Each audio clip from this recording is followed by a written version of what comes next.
आज एक जिज्ञासा आई है हमारे पास कि हम लोग व्रत क्यों रखते हैं और व्रत रखने पर भूखा जो रहना पड़ता है तो क्यों रहते हैं भूखे, और व्रत में भगवान को भी भोग नहीं लगाते हैं, फिर शाम को भोग लगाते हैं। कॉमन मैन जो है वो यही समझता है कि व्रत मतलब भूखा रहना, सुबह से शाम तक भूखा रहिए और शाम के बाद फिर अपना भोजन ग्रहण करते हैं, फिर भोग लगाते हैं, ऐसा करते हैं। तो अमूमन कॉमन जो प्रचलित धारा है वो यही है। इसमें फिर नई नई चीज़ें भी जुड़ी हैं बाद में कि व्रत का अन्न अलग हो गया है, उसको कूटू का आटा जो होता है उसको खाया जाता है कि ये व्रत में खाना चाहिए, इससे व्रत नहीं टूटता, ये अन्न नहीं है, ऐसा बताया जाता है। तो ये कुछ धारणाएं हैं। तो व्रत के बारे में जब हम बात करेंगे तो सबसे पहले हमें यह समझना चाहिए कि व्रत माने क्या होता है। व्रत माने भूखा रहना नहीं होता है। व्रत माने होता है प्रतिज्ञा लेना। प्रतिज्ञा का दूसरा नाम है व्रत।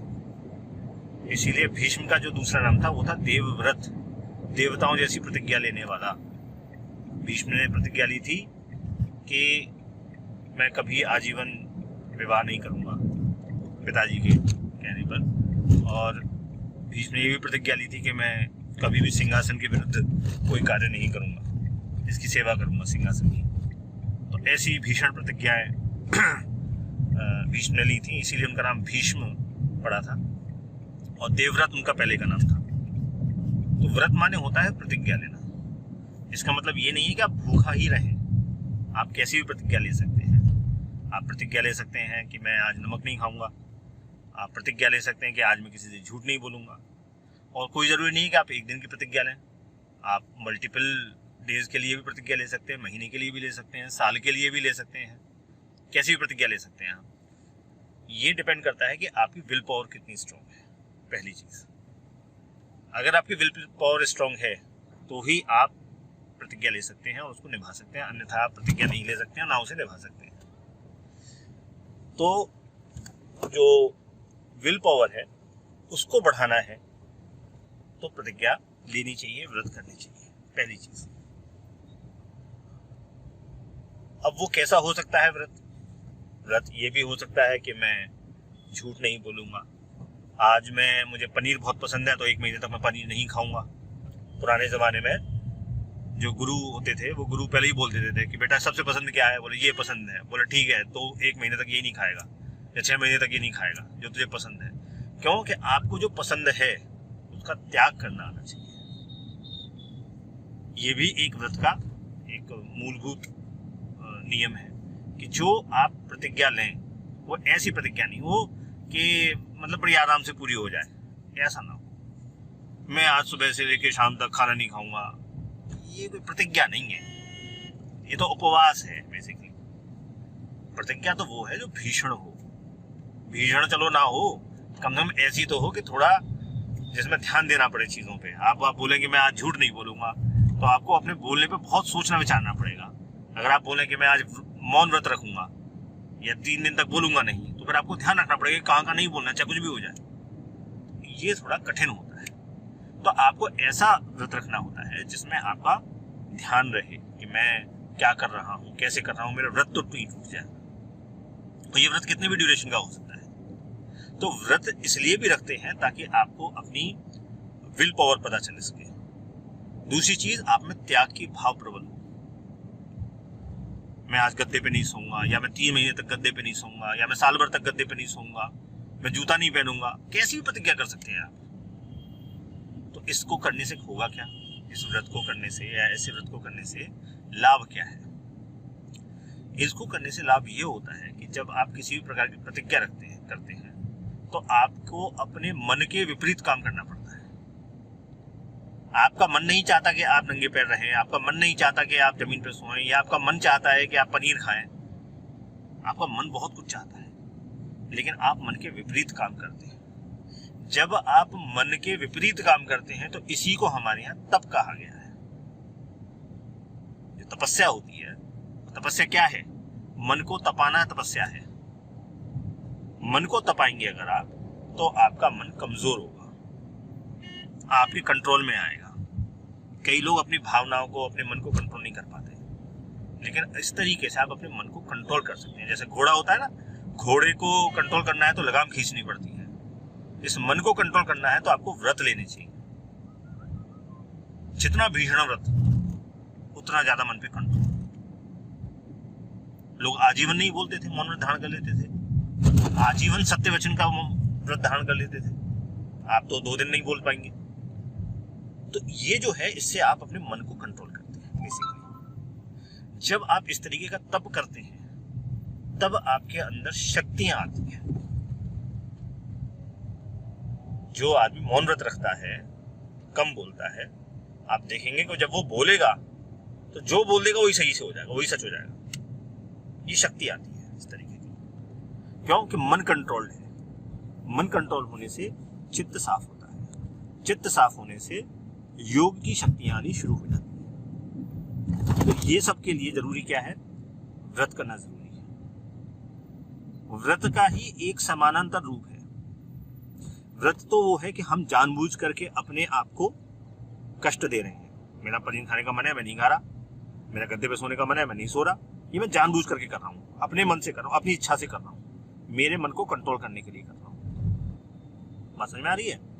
लेकिन अगर मैं अपनी इच्छा से वो काम ना करूं, मान लो कि मेरे पास महंगा जूता खरीदने के पैसे ही नहीं है, चप्पल ही है मेरे पास, या मैं मजबूर में नंगे पैर घूम रहा हूं, तो क्या होगा? कष्ट होगा।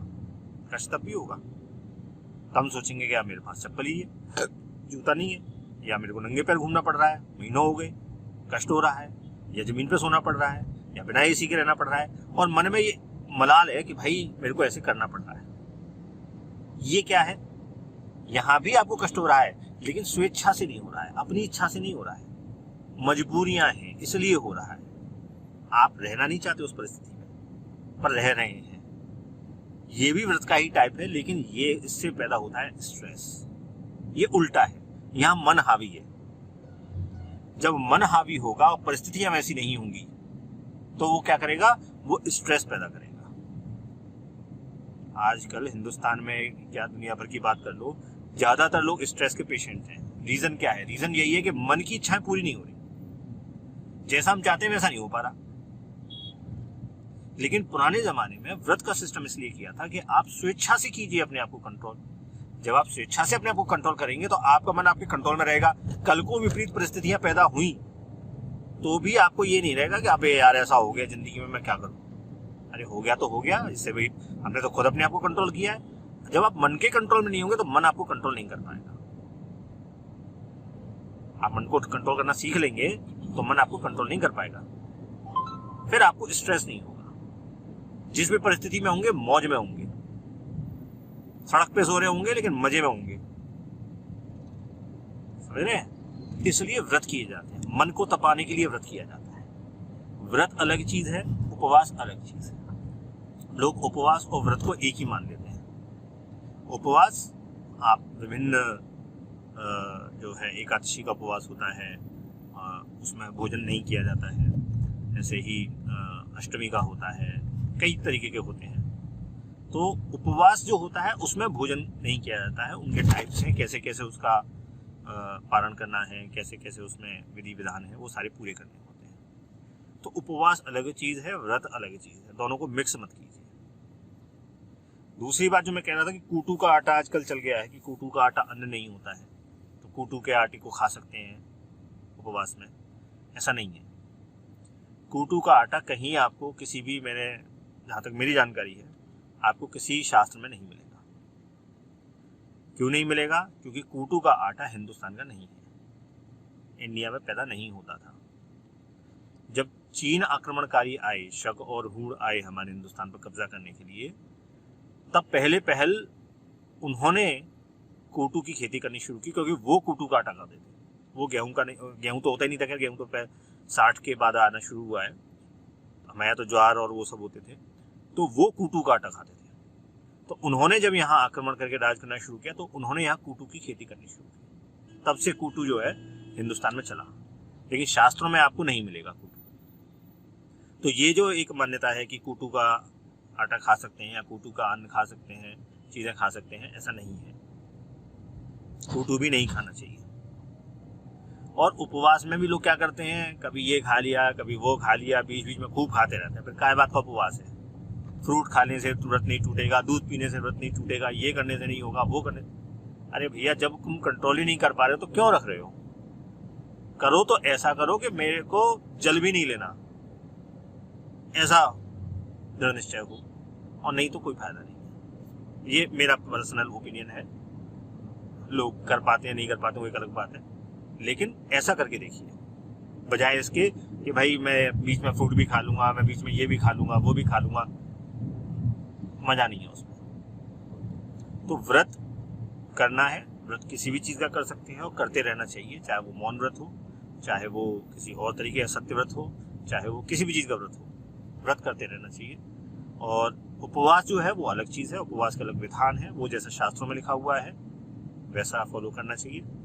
और अपने हिसाब से या सुनी सुनाई बातों से वो चीजें नहीं करनी चाहिए कि हमारे यहाँ ऐसे वैसे होता आ रहा है इसलिए हम कर रहे हैं, हमारे यहाँ कुटू का आटे से सामान बनता है इसलिए हम खा रहे हैं। ऐसा नहीं करना चाहिए। आप जो कर रहे हैं आपको प्रॉपर उसके बारे में पता होना चाहिए, नॉलेज होनी चाहिए, तब तो उसको करने का फायदा है। सुनी सुनाई बातों से चीज़ों को नहीं करना चाहिए। ठीक है, तो ये मेरा पर्सनल ओपिनियन है, ये मेरा मत है व्रत के बारे में। आशा है आपको मेरी बात समझ में आई होगी। अगर फिर भी कोई बात हो तो आप मुझसे अलग से पूछ सकते हैं। धन्यवाद।